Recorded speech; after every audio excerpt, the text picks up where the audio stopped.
여러분 안녕하세요. 역사인문의 향기 시간이 돌아왔습니다. 역사인문의 향기를 작년 초부터 시작을 했는데 한 달에 2번씩 올려서 작년에 24번의 다른 컨텐츠가 올라온 것 같습니다. 금년에도 변함없이 또 내용을 심화 발전시켜서 역사인문의 향기가 우리 인류와 한국 사회에 긍정적이고 선한 영향을 미치도록 저희들이 계속 노력할 것을 약속하면서 오늘 프로그램을 시작하겠습니다. 오늘은 우리 강석진 작가님께서 프랑스 위구노 교도가 유럽 산업혁명에 끼친 영향.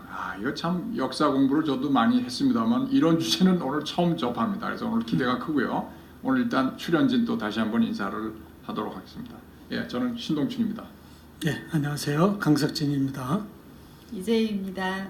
네, 모두 건강한 모습으로 다시 이렇게 뵈니까 너무나 반갑습니다. 그러면 강석진 작가님께서 오늘 주제 발표를 해주시도록 하겠습니다. 자, 보통 일반적으로 위구노 할 것 같으면은 잘들 모르죠.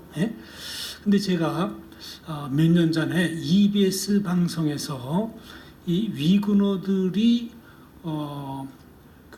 유럽 산업혁명에 미친 그 영향에 대해 6부작인가 하여튼 그런 다큐멘터리를 해갖고 기획한 그런 프로를 방송한 적이 있었어요. 그래서 저는 그 방송을 통해서 이전에 전혀 몰랐던 새로운 사실들을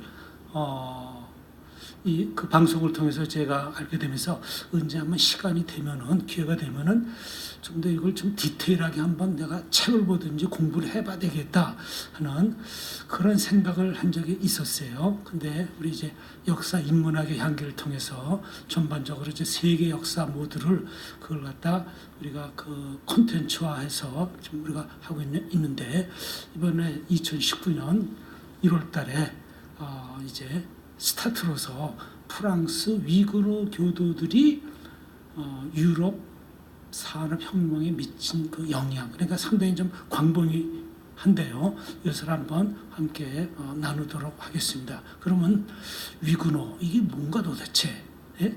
처음 듣는 분들이 아마 있을 겁니다. 여기서 위구노라는 것은 뭐냐면은 프랑스에서 캐톨릭 교도가 아닌 개신교도들을 갖다 위구노들이라고 했었습니다. 그러니까 1515년에 독일에서 종교 17년. 죄송합니다. 1517년에 루터에 의해서 종교 개혁이 일어났죠. 그래서 이제 독일과 그 근방에 있는 나라들은 마르틴 루터의 교리를 받아들인 개신교도들을 그냥 루터파라 그랬어요. 그리고 네덜란드에서는 또 리폼드 처치라 그래가지고 개신교도들이라고 했고, 체코에서는 또 훅스파라고 했고, 그리고 프랑스에서 개신교도들을 위그노파라 그랬어요. 그리고 영국, 잉글랜드에서는 프리탄, 청교도들이라고 했고, 스코틀랜드에서는 또 장로교파들이라고 했고요. 그러니까 마르틴 루터가 종교 개혁을 함으로 인해서 유럽 각국에서 이 개신교도들이 많이 생겼어요. 그래서 이 개신교도들을 캐톨릭에서는 저항하는 무리들이다 이래갖고 프로테스탄트리라고 이렇게 했었습니다. 그러면 이 사람들이 개신교도들인데 이 사람들이 도대체 산업혁명에 이게 무슨 관계가 있나? 이 사람들은 분명히 개신교들 신앙인들인데 이들이 무슨 활동 또 어떤 사람이었길래 유럽의 산업혁명에 영향을 미쳤을까? 이 점을 제가 좀 오늘 함께 나누고자 하겠습니다. 그런데 우리가 먼저 전제해야 될 것이 뭐냐면 유럽의 종교 개혁, 그러니까 마르틴 루터에 의해서 발발된 그 종교 개혁이 그냥 어느 날 갑자기 이루어진 것이 아니라 몇백 년 전에 이미, 그러니까 종교 개혁이 일어나기 벌써 1세기, 2세기 전에 몇 달 전에 우리 신동춘 박사님께서 그 르네상스에 대해서 강연해 주셨는데 이태리 피렌체를 중심으로 해서 일어났던 그 르네상스 운동이 이태리뿐만이 아니라 유럽 전역에 많은 영향을 미쳤습니다. 예? 그래서 특히 이제 인문학적으로요. 그리고 그것이 또 이제 산업적으로도 영향을 주었고요. 그 다음에 이게 종교 개혁에도 또 영향을 끼친 겁니다. 그러니까 이제 르네상스에 가진 이제 그 코어가 되는 그 분야는 바로 인문주의죠. 그 다음에 개인주의라든지 이런 쪽에 상당히 이제 영향을 많이 줘갖고 유럽 전역에 이런 영향을 줬는데 이것이 이제 종교 개혁의 밑바탕이 일종의 문화적인 또는 사상적인 종교적인 인프라를 구축했던 게 바로 르네상스였던 것입니다. 그래서 이 르네상스를 통해서 사람들이 새로운 각성을 하게 되고 새로운 문제 의식을 갖게 되고 새로운 시대를 열어가게 된 것이죠. 그래서 이제 이 르네상스가 프랑스의 지식인들, 종교인들한테도 정신적인 많은 영향을 줬던 겁니다. 그러니까 새로운 그 의식의 각성을 일으켰던 것이죠.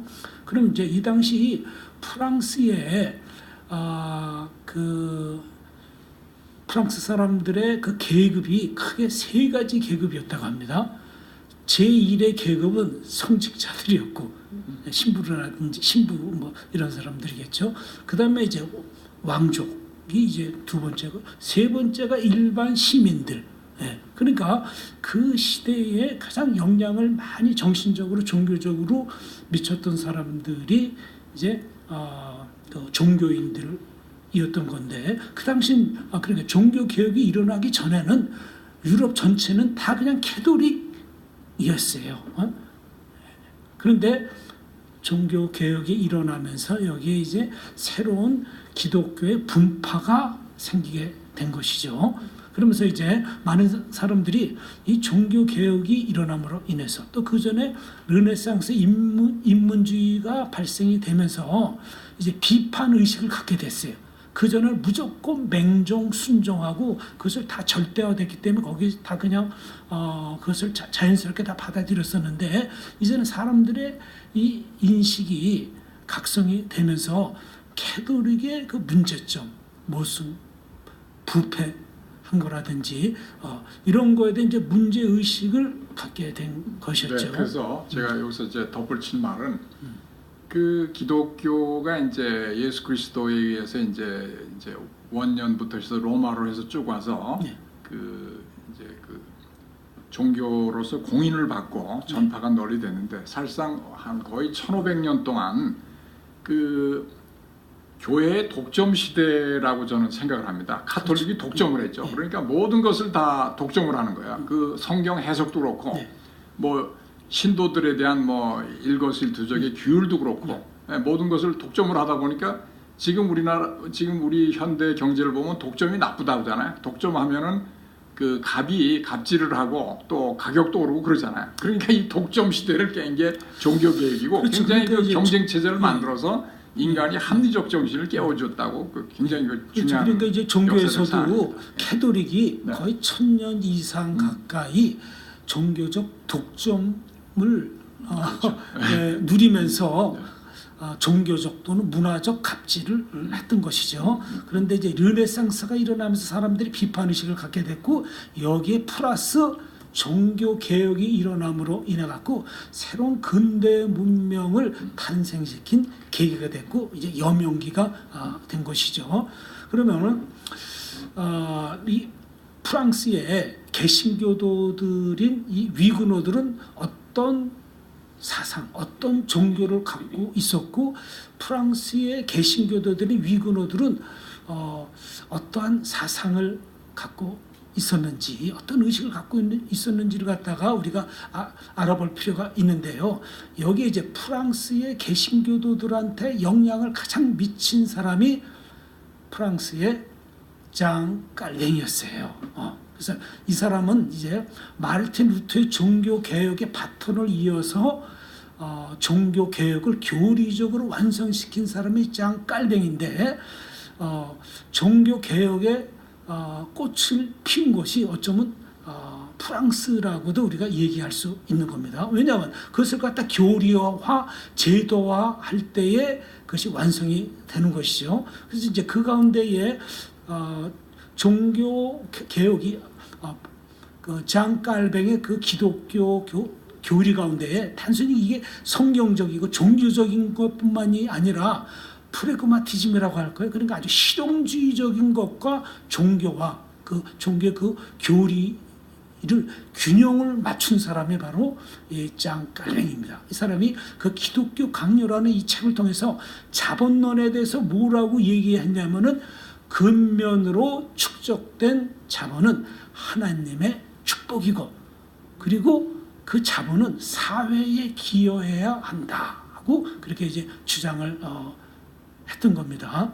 자, 그 산업을 영어로 인더스트리라고 그러죠.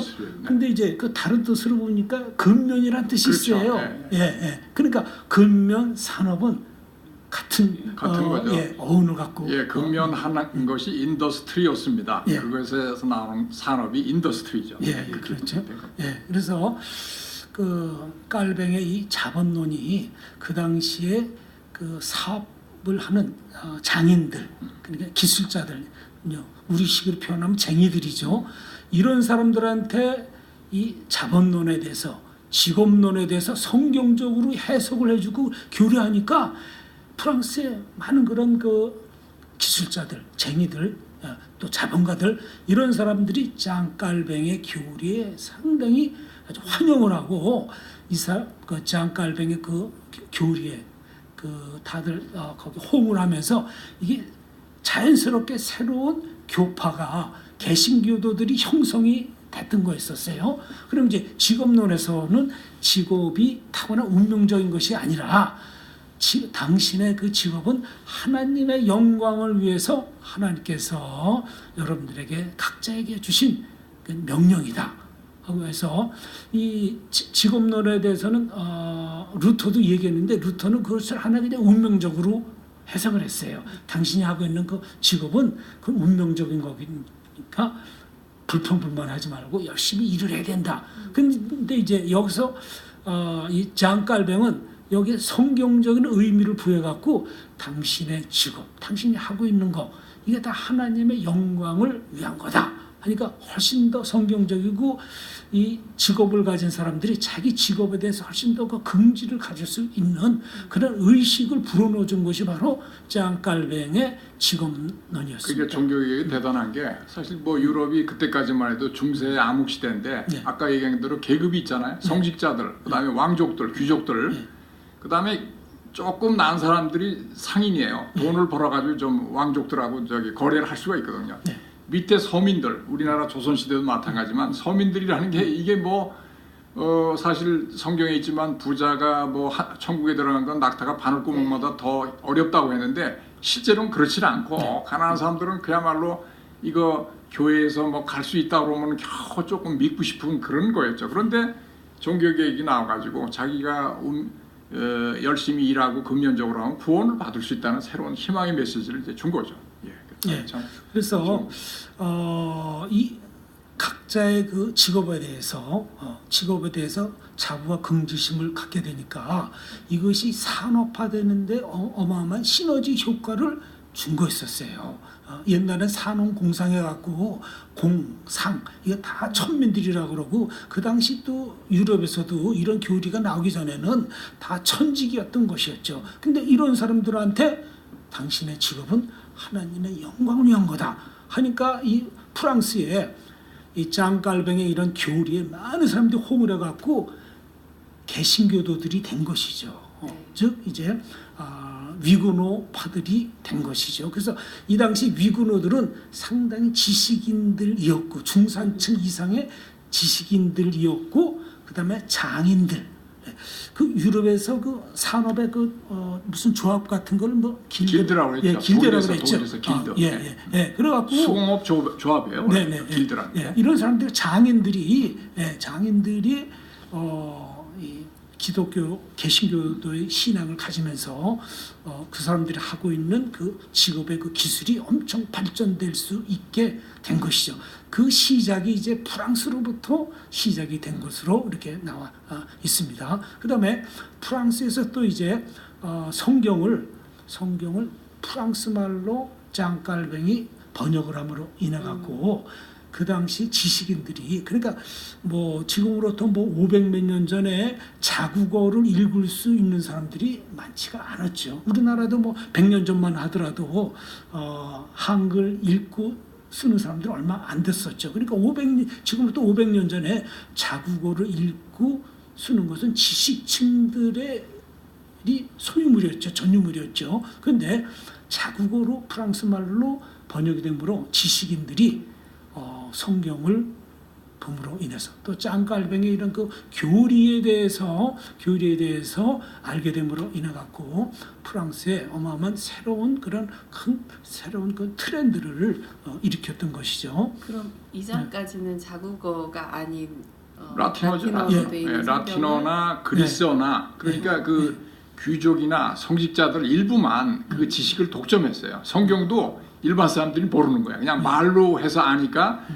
이번에 제가 스페인을 갔는데 스페인의 조각하고 부조가 발달했어요. 옛날에 서민들은 성경을 읽을 기회가 없으니까 그거를 전부 그림이나 조각이나 이걸로 표시를 해주는 거예요. 그러니까 성경 교리를 갖다가 말이죠. 그게 그러니까 아주 재밌더라고요. 성화가 발달할 수밖에 없었던 그렇죠. 게 바로. 문맹인들이 많으니까 네. 하나님이 어떤 분이고 예수님이 어떤 분이고 무슨 사역을 했었고 뭐 이런 걸 갖다가 그림으로 보여줌으로 인해 갖고 이 까막눈들이 그걸 보면서 신앙을 하게 된 것이죠. 그리고 이 당시 캐톨릭에서 예배를 집전할 때에 다 라틴어로 했어요. 신부들이. 그러니까 뭐 신부가 흥얼흥얼 뭐 라틴어로 된 성경을 읽어도 뭔 말인지 모르고 뭐 그러니까 문맹자들이 될 수밖에 없었던 너희는 건데. 무식하다. 교회의 이 말을 따라라 하고 일방적으로 강요하는 거죠. 그게. 그렇죠. 그래서 이제 그런 것을 통해서 캐톨릭에 대한 그런 어떤 그 투쟁 의식 또는 반발 의식, 문제 의식을 갖게 됐던 겁니다. 그런데 프랑스는 원래부터 캐톨릭 국가였고 아주 종주국이었기 때문에 여기 다른 교파가 생긴다는 건 일체 허용이 될 수가 없었어요. 무조건 신의 이름으로, 하나님의 이름으로 다 회묘를 하고 박해를 하고 다 죽임을 당할 수밖에 없었던 것이었죠.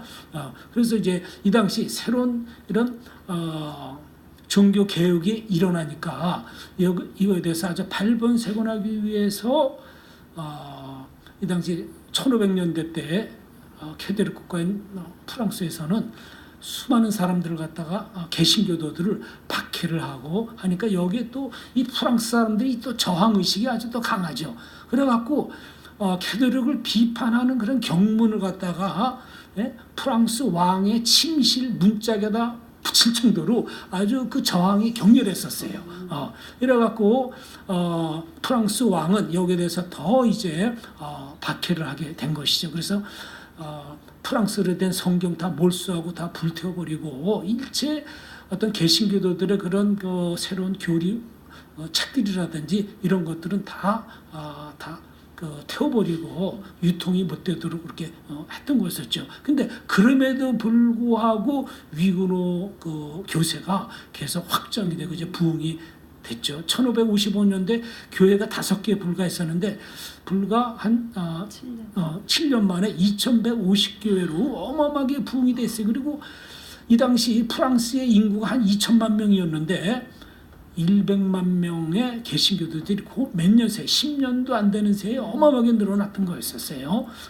그래갖고 이제 개신교도들이 어마어마하게 많이 생기니까 결국 어떻게 됐냐면은 전쟁이 일어날 수밖에 없었어요. 왜냐하면 이제 프랑스도 독일처럼 지역 간에 개신교도들이 중심이 된 많은 그런 지역이 있었고 캐톨릭이 또 강한 지역이 있었고 그러니까 여기서 이제 전쟁이 나갔고 자그마치 30년 이상의 전쟁을 통해 갖고 어마어마하게 또 많은 사람들이 죽임을 당합니다.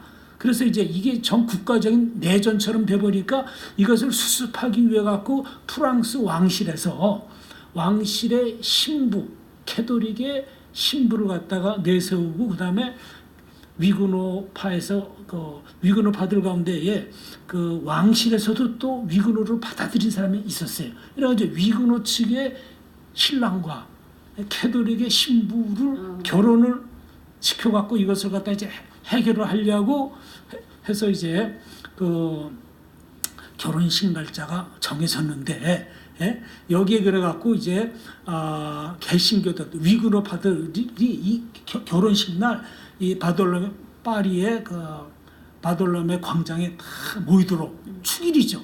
근데 이때에 이 골수파인 캐톨릭의 일부 사람들이 이때에 위그노들의 그 지도자들을 몇십 명만 제거해 버리면은 위그노들은 무너질 거다. 이래갖고 예상 밖에 이 박해 사건이 나면서 캐톨릭의 교도들이 흥분을 하니까 절제가 안 돼갖고 몇십 명만 죽이는 게 아니라 어마어마한 처절한 박해가 학살 사건이 일어나면서 이것이 전국적으로 확산이 되면서 그 당시에 한 약 10만 명의 캐톨릭 위그노들이 죽임을 당해갖고 아예 그냥 그 파리에 흐르고 있는 무슨 강이죠? 세느강에 그냥 다 던져버렸다는 거예요. 네, 산 사람도 막 던져버리고 죽은 그게 사람도 저 던져버리고. 유명한 그 여왕 마고라는 영화에 네. 잘 나와 있어요. 네. 그래서 여왕 마고가 그날 그 결혼식 하는 날 거리로 나갔는데 핏빛이 돼가지고 네, 네. 정말 흥분을 해가지고 뭐 목을 그랬죠. 들고 있죠. 그 말할 수 없는 그 사건이 옛날에 일어났는데. 영화 봤던 기억이 네네 맞습니다. 납니다. 예. 자, 그래갖고 이제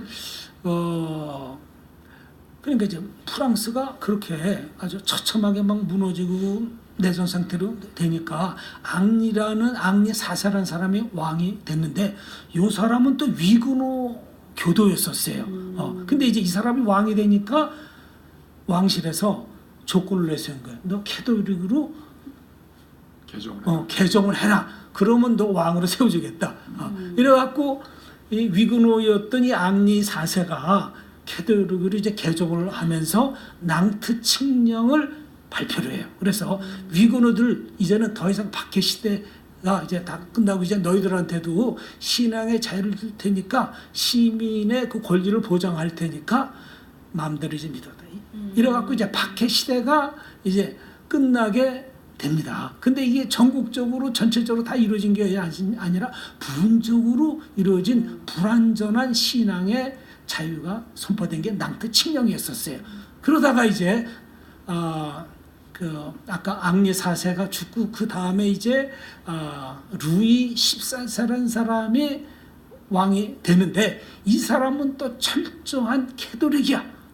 이래갖고 나는 프랑스의 개신교도들 위그노파들 절대 허용 못한다. 이래갖고 이제 어마어마한 핍박, 박해, 어마어마한 순교자들이 또 새로 생기게 됩니다. 그래서 이제 그때 루이 14세가 이제 낭트 칙령 취소한 그 칙령이 뭐냐면 퐁테블로 칙령을 통해 갖고 프랑스 전체의 박해 시대가 돌입이 되면서 이것을 통해서 프랑스에 있는 위그노들이 30만 명의 이상들이 살아남기 위해서 외국으로 디아스포라 됩니다. 엑소더스가 이때 이제 프랑스에서 이루어지게 되는데 이때의 이 위그노들이 이제 어떤 사람들은요 다 그런 장인들, 기술자들이었고 그 다음에 또 지식인들도 많았고. 또 성직자들도 있었고 또 군인들도 있었고 그래서 30만 명이 전 유럽으로 흩어지게 됩니다. 근데 이제 이게 그러니까 프랑스의 개신교도 그 역사는 너무너무나 처절했던 거였었어요. 네. 태양왕 루이 14세죠. 네. 네. 그렇지. 이 사람이 왕권 신수설 주장한 사람인가? 그거는 이제 영국에 있었고요. 그래요? 이 사람은 태양왕 그 자체니까 뭐 절대 왕정이에요. 절대 군주예요. 절대 권력을 가지고 있는 사람. 자, 그래서 이제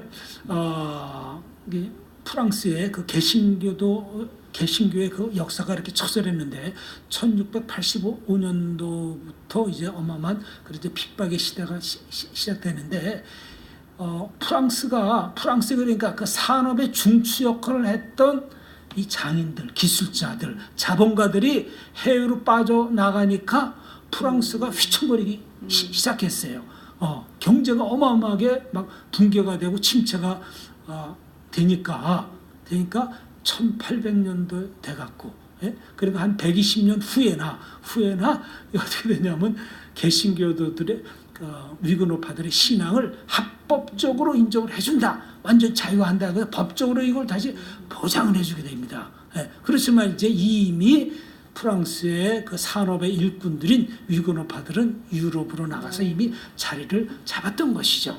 그다음에 이제 1907년에 돼서야 이제 그러면 프랑스의 위그노 그 개신교회라는 것을 법적으로 인정을 안 했었어요. 이건 완전 이단물이라고 이렇게 취급을 했었는데 1907년 돼서야 그래, 위그노 개신교도 정식으로 프랑스의 합법적인 종교다라고 그렇게 이제 인정을 받게 됩니다. 네. 우리나라보다 더 늦네요. 1907년이면.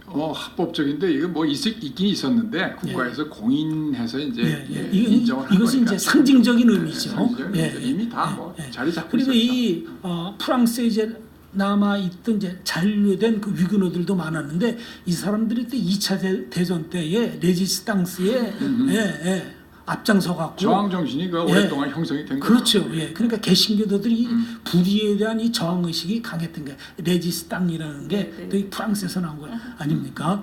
그런데 이 참 프랑스 그 역사에서 참 처절한 역사도 있지만 우리가 또 존경받아야 될 것은 1985년도에 그 퐁테블로 칙령 루이 14세에 의해 갖고 위그노들을 갖다가 박해한 그 칙령에 대해서 300년이 지나갖고 프랑스의 미테랑 대통령이 위그노 교회를 향해서 위그노 성도들을 향해서 그 후손들을 향해서 이것은 잘못된 거다. 프랑스 정부가 이것은 지난해 300여 년 전에 왕들이 이렇게 한 거 이건 잘못된 거고 여기에 대해서 대표로 사과를 한다. 이렇게 됩니다. 예, 그래서 저는 뭐 이게 사실 우리가 가톨릭을 비판하기 위해서 이런 발표를 하는 건 아니고요. 뭐든지 독점이 되고 권위를 부리게 되면 부작용이 일어나는데 제가 이제 얼마 전에 스페인을 갔다 왔잖아요. 스페인이 비슷한 케이스예요. 스페인이 이제 1492년에 국토 전역을 이제 가톨릭화를 다시 일으켰어요. 그 아랍족들이 711년부터 한 800년 동안 지배를 했었는데 가톨릭교들이 다 해서 그라나다에서 마지막 이제 물리쳐가지고 전 세계 가톨릭화가 되는데 그게 문제가 아니라 가톨릭 세력들이 이 교도들을 박해하고 탄압을 해서 뭘 했냐면 종교 재판을 했어요. 그래서 뭐 종교 재판하면 떠오르는 게 뭐죠? 마녀 사냥이에요. 죄 없는 사람 띄워가 막 씌워가지고 화형도 하고. 이런데 문제는 또 유대인들을 갖다가 다 쫓겨 보내요. 유대인들이 그 귀중한 수공업, 금은 수공업, 금융업, 고리대업 하는데 다 쫓겨내. 어디로 갔냐면 네덜란드, 뭐 영국 이런 데로 갔어요. 그러니까 스페인 경제가 그때부터 몰락을 하기 시작해서 네덜란드가 제2의 부흥을 일으키고 또 스페인은 무적 함대가 트라팔가 해전에서 영국에 져가지고 그 나중에 이제 영국이 해가 지지 않는 나라로 패권을 넘겨줬잖아요. 그러니까 이 종교에 너무 맹신을 하다가 국가가 이렇게 망하는 예가 많이 있습니다. 프랑스도 약간 그런 과정을 그렇죠. 그러니까 종교만 너무 강조하고 실제적인 그 산업과 경제에 대해서 그걸 갖다 중요시 안 하니까 결국 프랑스도 그 박해 사건을 통해 그 나라에 필요한 산업 일꾼들이 다 나가버리니까 산업이 완전히 붕괴가 되고 이 산업 붕괴가 결국 프랑스 그 농민혁명, 시민혁명으로 1700 몇 년이죠? 뭐 1789년. 1789년에 그 혁명으로 이어지게 된다고 하더라고요. 그래서 이제 이처럼 그 당시 프랑스의 이런 아주 고급 기술자들이죠. 그리고 또 기업인들 이런 사람들을 앙트레 프레너라고 요새 아주 유식한 말인데 이게 원래 프랑스 말인데 기업가라는 뜻이에요. 그래서 제가 한번 영어 사전을 찾아봤어요. 그랬더니 엔터프라이저라. 엔터프라이즈 영어로는 엔터프라이즈고요. 프랑스 말로는 앙트레 프레너 이렇게 되는 겁니다. 야, 근데 이 사람 그 프랑스의 그 위그노들이 프랑스의 그 산업에 아주 중추적인 역할을 했는데 그 각 분야의 제철, 염료, 화학, 방직, 나염, 시계, 인쇄, 그다음에 뭐 제지, 무역, 의술, 뭐 도자기, 의약품 같은 뭐 그다음에 비단, 직조기까지 프랑스에서 최초로 발명을 했었어요. 이 사람들이. 예, 그리고 프랑스가 유럽 전역에 모직물 또 비단을 갖다가 수출했는데 그 산업 역군들이 바로 위그노들이라는 거였어요. 예, 그러니까 이제 수출 산업을 통해서 프랑스가 경제적으로 막강했었죠. 근데 이제 그 교도들이 박해 받으니까 다 유럽으로 흩어지니까 프랑스의 산업이 붕괴될 수밖에 없었던 것이었죠.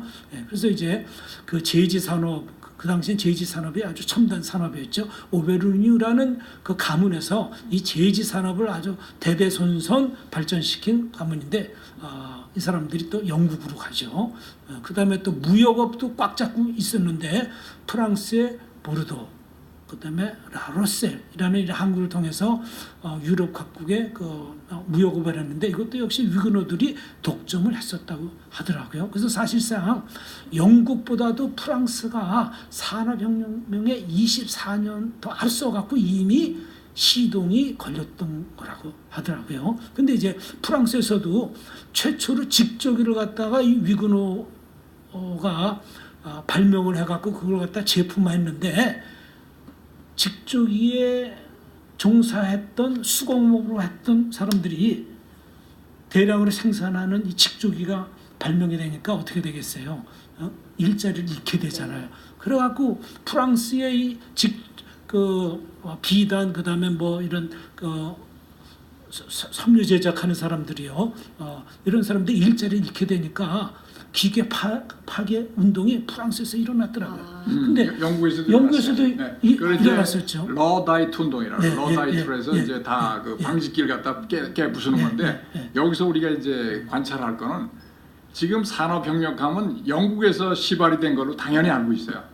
그 위그노가 가서 사실 산업혁명의 발동을 일으켰고 위그노가 영국에 안 갔으면 프랑스가 산업혁명의 시조가 될 뻔했는데 프랑스가 이 바보같이 위그노를 탄압하는 바람에 가가지고 영국을 사실 부흥을 시킨 거예요. 그렇죠. 그러니까 프랑스가 가장 큰 실수한 그 핵심적인 요인이 뭐냐? 네. 종교를 최우선시 절대화했던 거였었죠. 산업을 우선시하지 않고. 근데 영국은 어떻게 했어요? 산업을 우선시하니까. 예.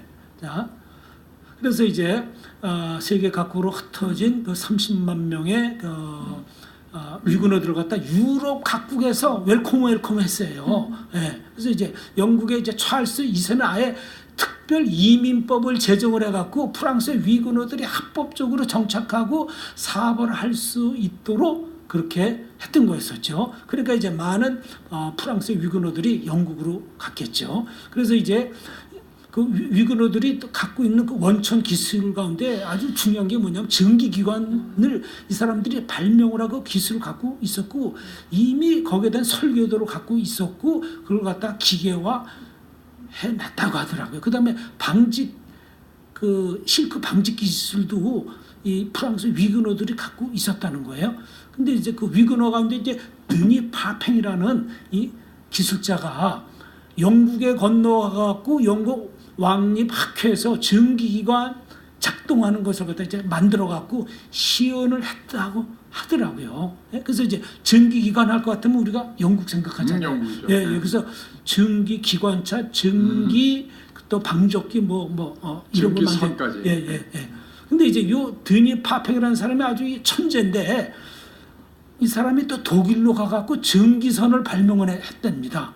예? 그래서 전기선을 만드니까 독일에 이 뱃사공들이 밥줄이 또 끊기게 되니까 들고 일어나 갖고 그만 이것이 전기기관선을 갖다가 독일에서 제대로 이것이 실용화되지 못했다고 하더라고요. 요새 4차 산업혁명인데 이것도 일자리가 줄어들어요. 전부 AI 뭐 이런 걸로 하니까 그게 똑같아요. 옛날에 그게.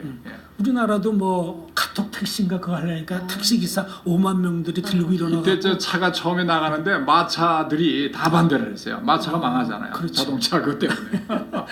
뭐 그런 이게 겁니다. 이제 과도기적으로 이제 그런 과정을 다 네, 그래서 거쳤나 뭐. 봅니다.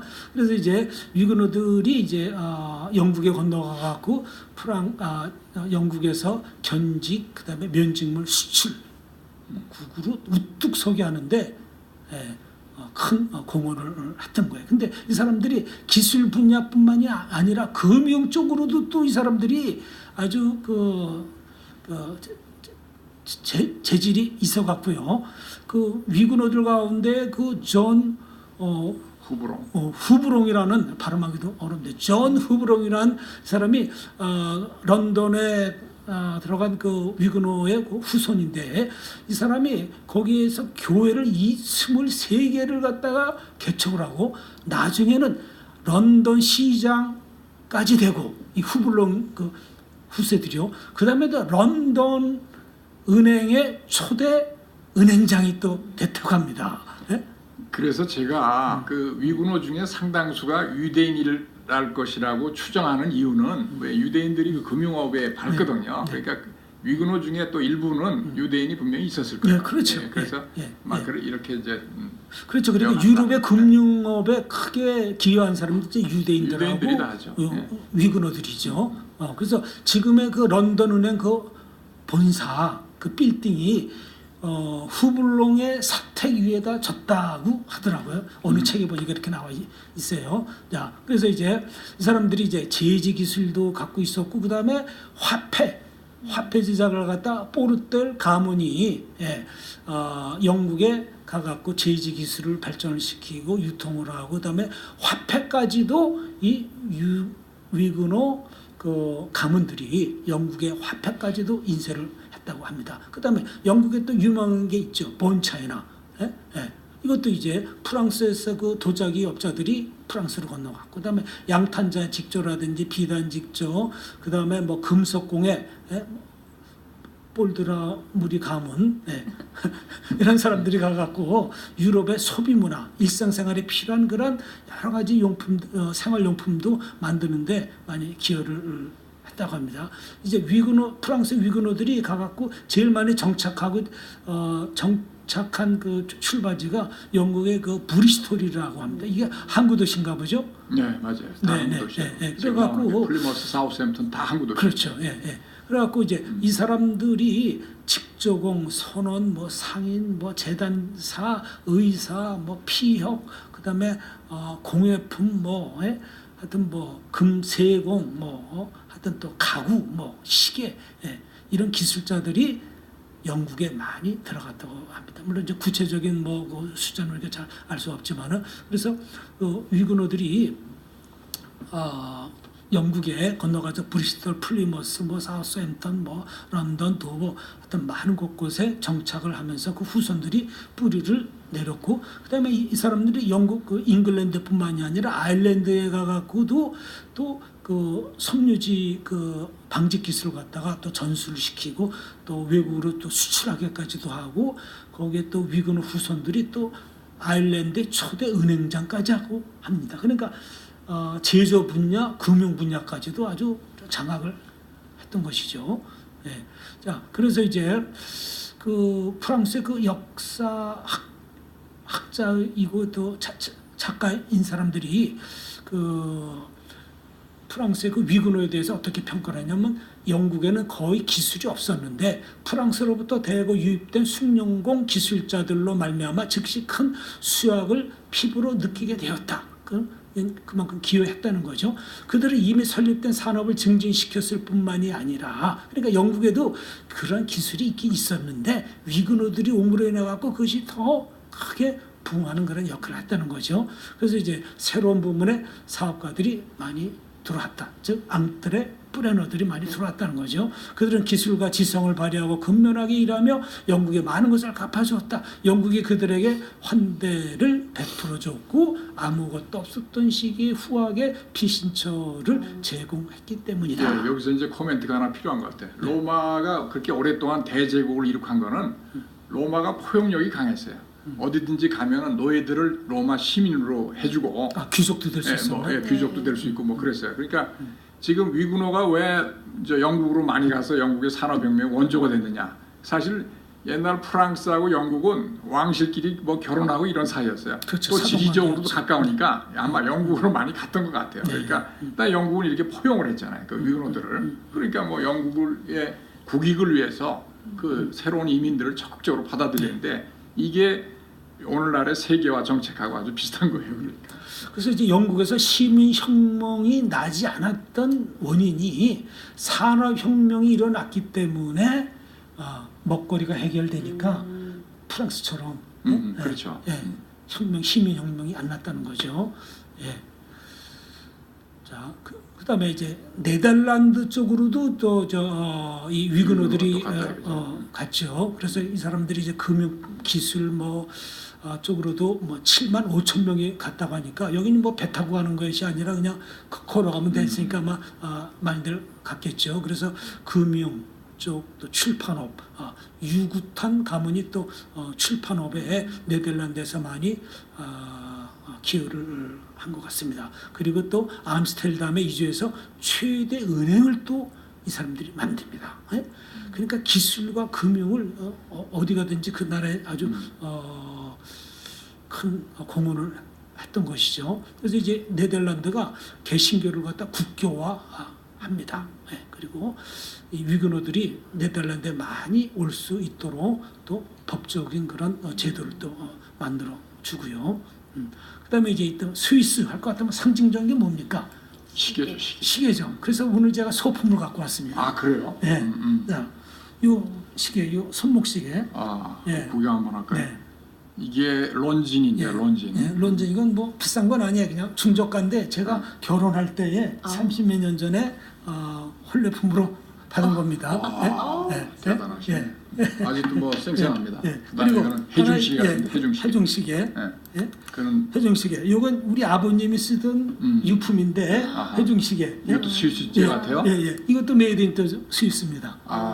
그러네요. 그래서 이제 이 스위스 할 것 같으면 시계. 근데 저는 이제 여기 퀘션을 가졌어요. 아니 스위스는 이게 산악국가고 그냥 뭐 소나 키우는 뭐 감자나 먹는 나라가 왜 어떻게 그 정밀공업이 시계가 발전할 수 있었을까? 이게 퀘션이었었는데 제가 이 공부를 하면서 그 해답을 얻은 겁니다. 왜냐? 프랑스의 위근호들 가운데 이 시계 공업자들이 제조자들이 프랑스로 많이 갔다는 거예요. 스위스로 말이에요. 스위스로 말이에요. 그래가지고 이 시계 장인들 2만 5천 명이 알프스 산맥 주라라는 그 산맥이 있는데 거기 이게 프랑스하고 맞닿은 국경지대라고 합니다. 그래갖고 거기 그 마을 이름이 뉴샤텔인데 그 뉴샤텔이라는 계곡 마을의 이름이 시계 계곡, 워치밸리라고 아주 이름인데. 전 세계의 고급 시계 90%를 공급을 한다고 합니다. 그래서 이 스위스가 빈국에서 공업국가 최첨단 그런 그 정밀국가가 된 게 이 위근호들의 또 이주를 통해서 했구나. 그래서 이제 제가 한번 또 인터넷을 통해서 이 론진 시계는 뭐 그냥 중저가인데 저는 최고급 시계가 롤렉스인 줄 알았어요. 그랬더니 롤렉스는 또 족보에 끼지도 못하더라고. 명품 시계에 제일 비싼 게 뭐냐? 바셜런 콘스탄틴. 그다음에 바텍 필립. 바텍 필립. 그다음에 부르게. 그래서 프랑스, 나폴레옹. 그다음에 마리 앙뚜아네트, 고종. 이런 사람들이 이 바셜런 콘스탄틴 이런 명품 시계. 그래서 제가 인터넷에 들어가서 도대체 얼마나 되나 하고 한번 검색을 해봤어요. 제일 싸구려가 얼마냐? 4천 5천만 원. 그리고 비싸다 하는 건 1억이 다 넘어요. 그리고 그거보다 더 비싼 거는 가격을 문의해 주시기 바랍니다. 차 고급 유럽에서 수입차하고 비슷해요. 시계 하나가. 그러니까 이런 것들은 장인이 아주 핸드메이드를 만들면서 많이 안 만든다는 거예요. 몇백 개, 중생산 해갖고 얼마 전에 뭐 금융 감독은 뭐 원장이 이 사람이 바셀론 콘스탄틴 찾다 해갖고 그것이 신문에 났었어요. 구설수에 올랐어요. 예, 구설수에 올랐어요. 예, 그래서 이 사진에도 나왔더니 이 사람이 뭐라 했냐면 그건 진품이 아니라 짜가다. 홍콩에 갔다가 짜가 뭐 짝퉁, 200불 주고 짝퉁. 산 거다 그랬어요. 근데 그게 1억 4천만 원짜리 시계였다는 거예요. 아, 강 작가님 시계 자꾸 얘기하니까 갑자기 또 시계를 사고 싶습니다. 그러니까 그만 얘기하시고 이제 시계가 또 유명한 게 또 의약품이 있어요. 의약품이죠. 그걸로 넘어가시죠. 의약품에서 또 유명한 게 뭡니까? 그 로시, 그다음에 로바티시라는 유명하죠. 제약회사. 세계적인 스위스 다국적 로시. 기업이죠. 그다음에 또 화학 제품도 세계적으로 많이 하고 그다음에 또 식품, 식품도 이제 네슬레 있잖아요. 요즘에 네슬레. 제가 얼마 전에 찾아보니까 네슬레가 세계 각국의 100여 개 개국에 480개 공장을 갖고 있고 매출액이 100조 원이라고 합니다. 100조 원. 네슬레가 그럼 이게 네슬사 누구냐? 원조가 누구냐? 암리 네슬레니까 당연히 프랑스에서 건너온 그 위그노의 후손자예요. 이 나라가 노벨 과학상 16명을 배출했다니까 우리는 아직도 한 명도 없는데 참 대단합니다. 그 다음에 이 사람들 기술만 있고 돈만 잘 버는 게 아니라 인류 문화 평화에 파괴주의 정신에도 또 공헌한 사람이에요. 여기 또 앙리디낭 하면 또 누굽니까? 세계 적시사 만든 사람, 인류 파괴주의자, 앙리디낭, 앙리 할 것 같으면 우리나라로 치면 박씨, 김씨, 이씨 해당되는 제일 흔한 성이 앙리였나 봅니다. 그래서 앙리디낭이 이 사람도 위그너의 그 후손인데 스위스에 와갖고 세계 적십자를 만든 위대한 사람. 이 사람은 그래서 노벨 평화상 받았더라고요. 그다음에 그 이외에 또 나라들이 있는데 미국에 1만 명이 건너갔대요. 그래가지고 화학 제조 이 기술자들이 많이 갔다네요. 그래가지고 미국의 이 횡단 열차 놓는데도 이 화학이 많이 쓰였다고 하더라고요. 폭탄으로 해서 그 고착을 해야 되거든요. 파괴를 해야 되잖아요. 그거죠. 그다음에 남북 전쟁 때, 남북 전쟁 때 폭탄 만들고 그런 거, 여기 많이 또 기억을 했고요. 그다음에 이제 제가 또 새로운 사실 덴마크, 아까 또 낙농국가, 아주 복지국가 아닙니까? 근데 여기 2,000명이 위근호들이 갔는데 그 위근의 후손이 덴마크를 지금의 일으키린 달가스. 달가스. 우리 교과서에서 배웠잖아요.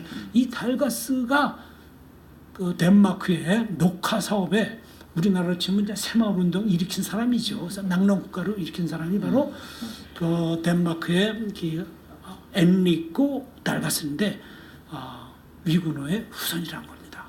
그래서 밖에서 이런 거 안에서 찾자. 그래갖고 그 독일하고 전쟁해갖고 땅을 많이 빼앗기고 쓸모없는 땅을 차지할 수밖에 없었는데 나무를 심어갖고 낙농국가로 만드는 것이 이 앙리드랑 달가스. 그다음에 또 이제 러시아로도 러시아 상트페테르부르크 그리로 300에서 500명이 건너는데 이 사람들이 보석 가공이 아주 달인들이었다고 합니다. 베베르제. 그래갖고 이 사람들이 그 만든 그 부활절 달걀이라는 걸 만들었는데 이게 시가로 뭐 100억 이상이 간대요. 하여튼 대단합니다. 그다음에 남아프리카 또 키예프까지 가고 거기서 또 포도주 산업을 또 일으킨 사람이고. 그래서 프랑스가 종교 박해로 그래서 이제 여기서 한번 인재들을 이뤘네요. 그래서 여기서 이제 좀 지적을 해야 되겠는데 지금 세계에서 가장 잘 사는 국가들이 지금 독일, 네덜란드, 그다음에 스칸디나비아 3국 대충 이렇게 가요. 그 프랑스를 기점으로 해서 프랑스도 잘 사는 나라긴 한데 라틴 계통, 프랑스, 이태리, 그리스, 스페인, 포르투갈은 조금 유럽에서 쳐져요. 그럼 그게 대충 어떻게 되냐면 가톨릭한테 제가 일부러 뭐 그런 얘기 전혀 안 하고 그 밑에 라틴 제국들은 다 가톨릭이고 지금 그 위에는 위근호들이 번져가서 전부 신교예요. 이 개신교들이 지금 세계에서 가장 안정적이고 부를 이룩하고 있다는 게 이 역사적인 이 그거하고 무관치 않다. 그러니까 그 신교 자체가 직업을 신성시 여기고 열심히 하면 천국에 갈 수 있다. 열심히 자본을 축적하고 또 사회 봉사도 있잖아요. 그러니까 굉장히 그렇죠. 이렇게 그러니까 세계 번도는 역사에 사회에 환원하고 그렇죠. 기여해야 아주- 된다니까 복지 국가가 됐던 그 역사적 배경, 문화적 배경이요 다 이런 그 개신교도들의 그 신앙의 건전한 신앙에서 네. 나온 거죠. 그래서 이제 결론적으로 그럼 위군호들이 그처럼 기술을 많이 갖고 있었고 그것을 대물림을 하고 해서 발전시키고 근대화 산업혁명에 영향을 미치고 복지국가를 만들고 지금도 4차 산업혁명을 이끌어가는 그 역사적인 그 배경의 원인이 뭐냐? 깔뱅의 경건한 삶과 교육을 중시하는 네. 거.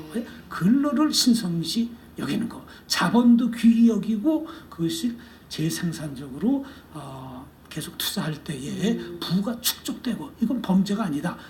하나님께 영광을 돌리는 거다. 이런 교리가 이 사람들한테 이제 의식화됨으로 인해서 위근호들이 그런 이제 큰 영향력을 끼쳤던 것이죠. 그래서 이제 그 직업의 소명론. 그래서 무슨 일이든지 죽게 하듯 하라. 골로새서 이거 사도 바울이 얘기한 건데 대장쟁이일지라도 이발쟁이일지라도 뭐 무슨 일을 하든지 다 죽게 이렇게 헌신적으로 농업을 하든지 골로새서. 모든 일든지 죽게 하듯 하라. 그러니까 최선을 다하니까 거기서 기술이 발전될 수밖에 없는 거죠. 자, 자본을 그다음에 천대시 아니하고 신성시 여기고 선한 목적 위해서 불을 축적하고 그다음에 이 위군호들 이 개신교도들의 특징이 뭐냐? 또 이 프론티어십이 또 강해요. 어디든지 빈몸으로 가갖고 새로운 직업을 갖다가 산업을 일으키는 거 말이에요. 그래서 그래서 지난번에 우리 한번 언급을 했는데 그 막스 베버가 프로테스탄티즘의 윤리와 자본주의 정신 했잖아요. 그러니까 이게 자본주의는 이렇게 열심히 일하는 근면에 바탕을 대서 무의도시 복지국가로 해서 무의도식하는 그런 거하고는 개념이 틀립니다. 국민 각자가 열심히 일을 해야 국가가 부강해지고 봉사도 할 수 있는데 지금 이제 우리 사회에 번지고 있는 그 소위 국가가 전부 다 해준다. 국가가 내 입에다가 모든 걸 떠먹여준다. 이런 의식이 팽배해지면 말이죠. 국가는 유지할 수가 없습니다. 재정은 금방 고갈나게 돼 있고 우리 사회 경정을 이루는 역사적 교훈이라고 할 수가 있어요. 아이고 그리스 그 베네수엘라 봐요. 그냥 복지에 올인했다가 다 무너지지 않습니까? 자, 그래서 이 개신교도들은 신앙에 근거한 직업의식, 근로의식이 있었고 성경에 보면 땅에 충만하라, 땅을 정복하라. 그러니까 모든 문화, 문명, 새로운 개척지를 찾아서 가는 그들 발전을 시키는 그들의 그 신앙을 보면서 이 시대에 우리가 4차 산업혁명 시대에도 이런 우리가 그 위근호들의 그런 프론티어 정신, 그것을 우리가 본받아야 되지 않나 이렇게 생각됩니다. 감사합니다. 네. 수고하셨습니다. 오늘 위근호라는 정말 우리가 잘 알려지지 않은 그런 유럽 산업혁명의 원동력이 있었다는 거 우리가 잘 알게 됐습니다. 오늘 우리나라도 위근호 정신을 살려서 새로운 국운을 개척해 나가야 된다고 생각을 합니다. 감사합니다.